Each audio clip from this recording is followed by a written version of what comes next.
Fala pessoal, Marcos Correia aqui, especialista de fundos imobiliários aqui na Suno Research, e hoje a gente tem um vídeo bem legal para a gente falar sobre o TORD 11. É um fundo que eu vejo muita gente conversar, muita gente investir, ainda mais que é um fundo que tem a cota é a R$10, então é muito mais acessível. Então é um fundo que é muito falado, porém, ao mesmo tempo, eu vejo muitas pessoas falando coisas que não necessariamente são reais sobre o fundo, não entendendo exatamente a proposta do fundo.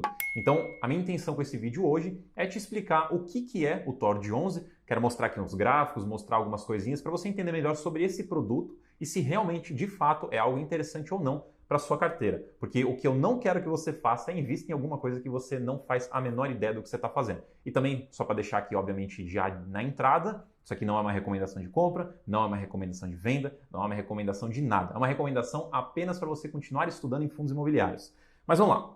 TORD 11. Estou até combinando aqui com um fundo verde, camiseta verde. O que é o TORD 11? Ele é um fundo da Hectare, ele é o irmão do Versalhes, talvez você conheça, ou a Hectare, HCTR. Eles são fundos irmãos e eu chamo dessa forma porque eles têm teses razoavelmente parecidas.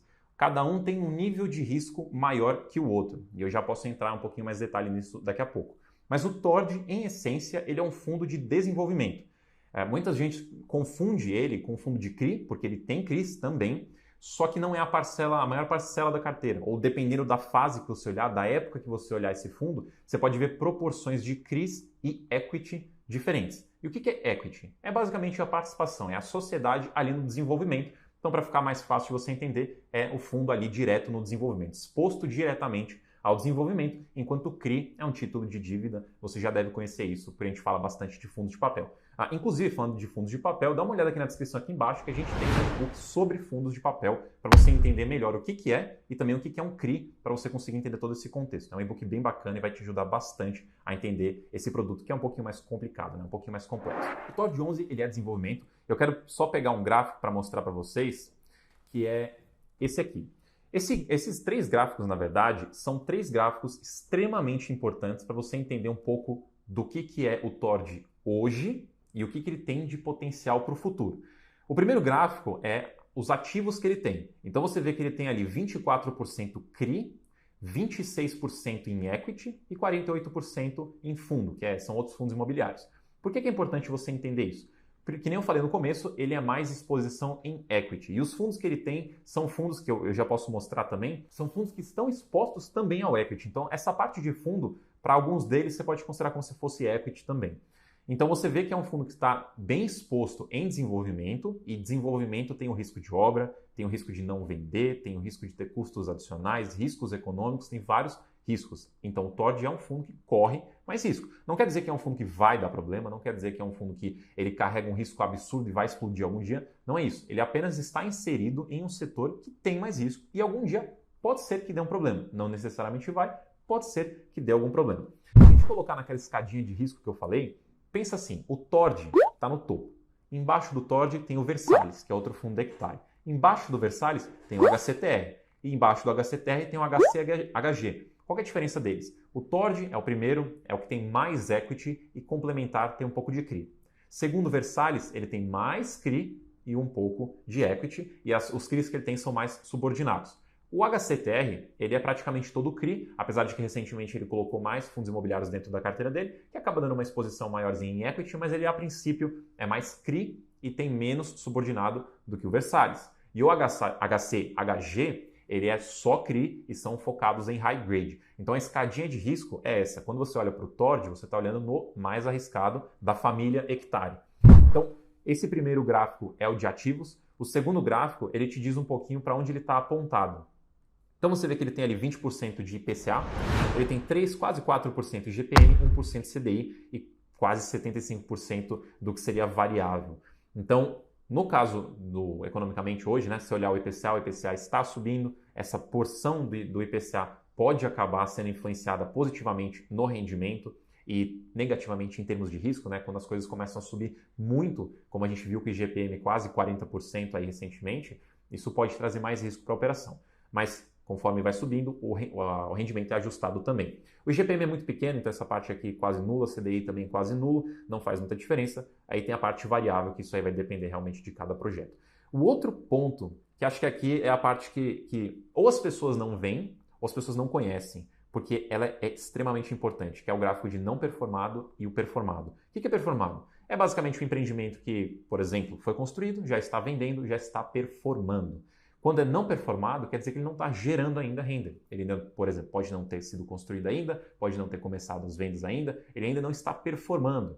Então, o não performado é uma parte do portfólio que não gera renda. E eu vou mostrar aqui para vocês um exemplo. Se você olhar esse aqui, do Ondas Praia Resort, e descer um pouquinho mais para baixo, você vai ver aqui na parte de posição e rentabilidade os dividendos recebidos. Em setembro, você vê que o fundo não recebeu nada referente a esse empreendimento.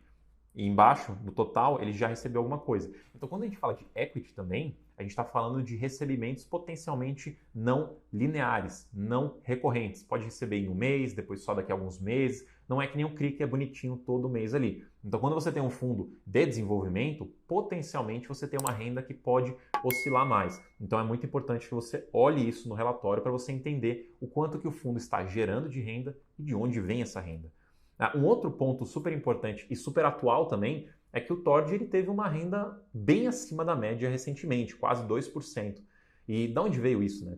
O que aconteceu no fundo para poder ter esse tipo de renda?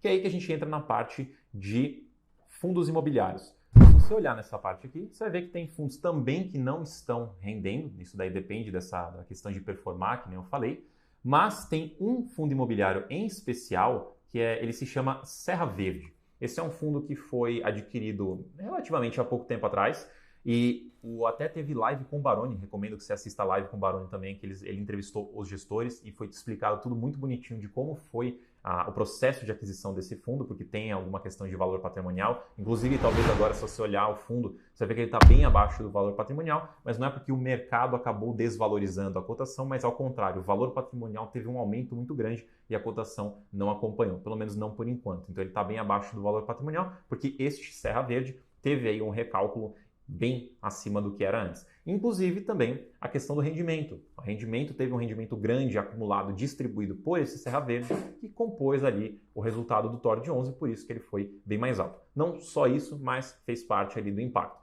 Então é importante você entender. Eu acho que até agora nesse vídeo você já deve ter visto que ele é um produto aqui um pouco mais complexo. Ele não é óbvio. Não é simplesmente, ele investe nesses dois galpões aqui, com a Magazine Luiza, com o Mercado Livre, e é isso. Ele é bem mais complexo. Ele tem CRIs, ele tem equity, eles têm fundos imobiliários. Os fundos imobiliários podem ser equity, pode ser CRI, pode ser isso, pode ser aquilo.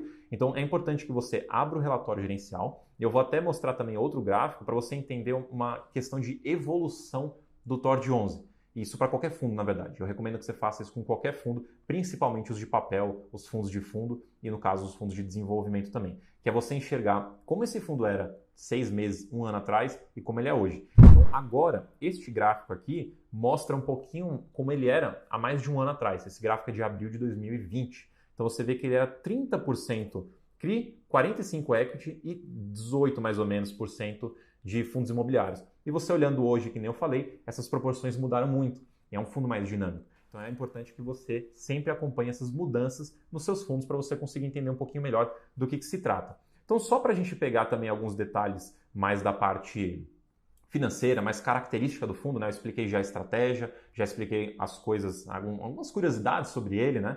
Mas só para ter como referência também, que é uma parte que eu acho importante, sobre as taxas dele, como que ele funciona. Então ele é um fundo que tem uma taxa de administração de 1,5% até 0,95%, dependendo do tamanho do patrimônio. O que isso quer dizer? Quanto mais o fundo crescer, menos a taxa de administração vai ser proporcionalmente. Então começa lá em 1,5% e vai descendo até 0,95%. É um fundo que tem uma taxa de performance, 20% do QCD e PCA mais 4%, então é um pouco diferente dos outros fundos, né? O Tord começou no CDI e depois fez a mudança para o IPCA. O Versalhes que ele nasceu já no IPCA.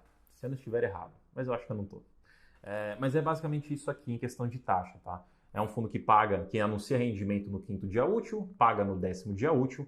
Então ele é um fundo que não está no grupinho ali do final do mês, mas sim no grupinho do começo do mês para anunciar seus rendimentos. Eu acredito que com essas explicações que eu dei, você já consegue entender bastante sobre o que é o Tord. Ele não é um fundo óbvio, ele não é um fundo simples e ele não é um fundo conservador. Muito pelo contrário, ele é um fundo mais agressivo. Meu intuito com esse vídeo é que você entenda o que ele é, para você se aprofundar mais nos seus estudos. Olha a DRE, você vai ver que são vários números bem oscilantes, né? Então não é todo mês o mesmo rendimento, oscila bastante. Você viu no gráfico de não performados que tem bastante coisa, então é um portfólio mais dinâmico que pode vir a entregar muito mais, como pode não vir a entregar, dependendo das circunstâncias de cada empreendimento, da economia, de tudo que vier pela frente, não é tão óbvio. Então, espero que você tenha entendido. Ele é um fundo interessante, é um fundo que vale o estudo, é um fundo que você pode aí debruçar sobre os livros. Qualquer dúvida deixa nos comentários. Espero que você tenha gostado e até o próximo vídeo.